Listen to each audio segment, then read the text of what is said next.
be sharing with you some tips that I use to declutter my home at the same time as saving money. When you're not so wealthy, it is not easy to declutter because you really need to be mindful about the things that you are letting go of, about whether you'll need them in the future. So you'll most probably end up needing to keep more items. But there is a way that you can declutter and save money at the same time.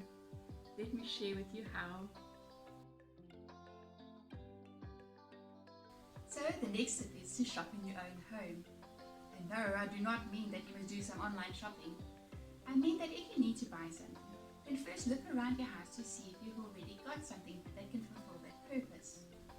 One example for us is we've just got a new bed and I would like to buy a new base cover for it. We did have a base cover for the bed that was here, but that has now moved across to my son's room. So before I buy a base cover, I'm first going to look around to see if I can find something that will be able to cover this base and protect it for a few years. So when shopping my home for a base cover for my bed, I realized I needed a big piece of material.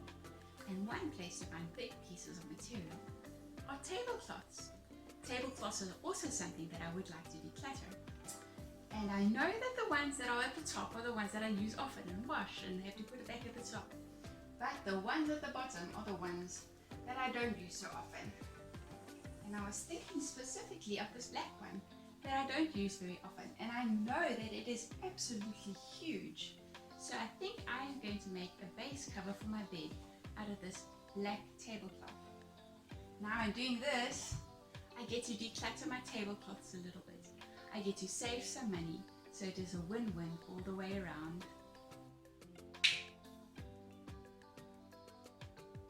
There we go, I did it! Now I realize not everyone has got sewing skills, but this project was really so much easier than I ever thought it would be. Now not every time you shop your home do you have to do a sewing project. It's just got to do with the principle of when you need to buy something, to first look around your home and see what could you use in that item's place. And that is how you shop your home. Following on from shopping your own home is regifting. Now this is a bit of a controversial topic, and I myself am still having to wrap my head around it. Because I know many times when someone gives me a gift, they've really thought about it and they've put effort into finding something that is just right for me.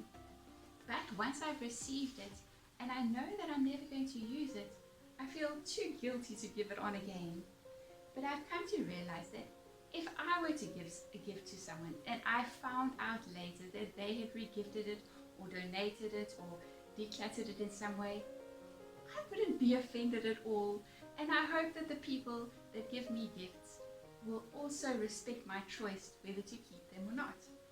So I've got a gifting box. It's not only re-gifted presents in here, it's also sometimes when I find something on special that I know will be a nice gift to give to a little girl or a little boy or one of my friends. If it was a birthday, then I would get it, buy it, and I'll put it into my gifting box.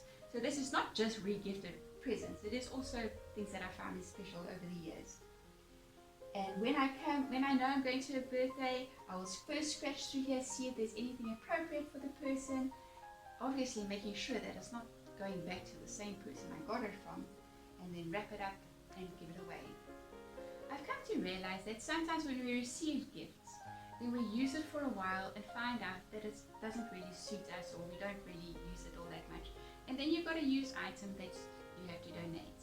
But with re-gifting, if I receive a gift and it's still brand new, and I know I'm not going to appreciate it as much as the gift is meant to be appreciated, then I would prefer to re-gift it in that brand new state than to use it a little bit before giving it away.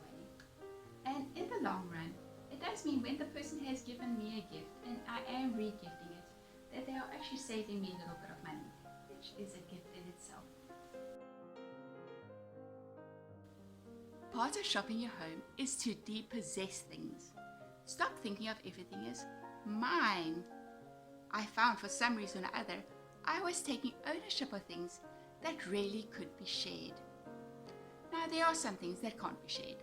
A toothbrush, for example. And we do want our children to assume responsibility for their possessions. and to really appreciate having something that is truly their own.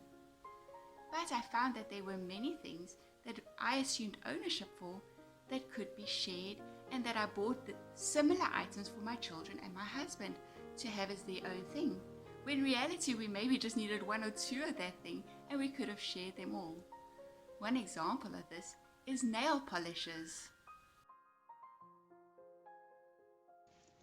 My kids have been asking me to paint their nails for some time now, but I didn't want them to use my nail varnish because, well, it's mine. So I was planning on buying them some kiddie nail varnish. But before I did that, I decided to rather shop my home. And after some soul searching, I decided to stop seeing my nail varnishes as mine and rather as ours. And we had a fun time putting nail varnish on everyone's nails.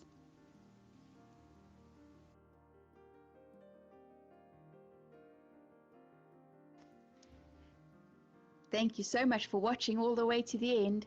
So now for the real deal. Wires. Where are they? In those beautifully curated pictures of minimalist home working offices. Where are the wires? If you're really wealthy, I'm sure that you can replace all your appliances so that everything can work wirelessly, and that is great for you.